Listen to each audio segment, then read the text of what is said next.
Put.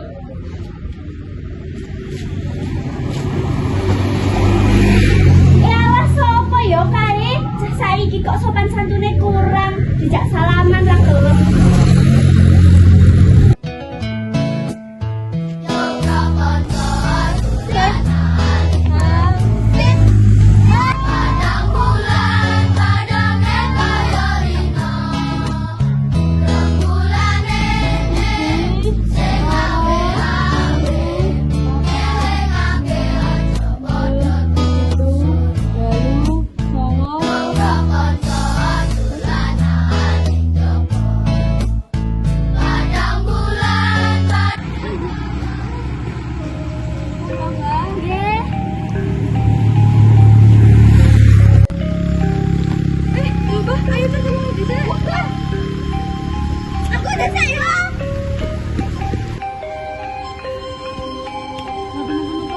Mboten napa-napa, suwun ya sampean wis gelem pitulung, muga-muga besok dadi wong sing sukses.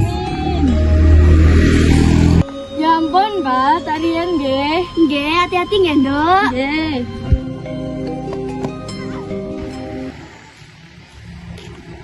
Haha, nang kene ta kowe? Ya Allah, Kenapa awakmu? tipu aku. Ya ngono, nek ora gelem pitulung. Kecaku to kowe. Guyon-guyon wis sore ayo dong bali. Yo. Halah, padane ndi ta kiye? Wis sore ra bali-bali, ra ngerti wong tua nunggu kronto-ronto.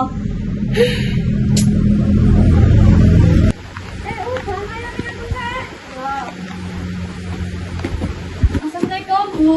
Waalaikumsalam, Kang Diwai duwe mulai. Aku dolan, Bu.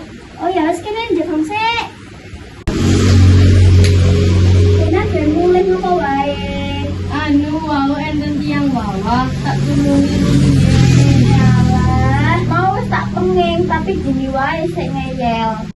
Nduk, nek enten wong sing perlu ditulung ya ditulung dhisik, aja malah ditinggal lunga dadi wong sing sopan. Yo, sepurane nggih, Bu, kula salah. Iya, Nduk, aja diulangi neh ya. Nggih, Bu. Kontenan tak maksudnya ya, Bu. Ya, Nduk, sing hati-hati ya. Tak mulai dengan jadi. Yo.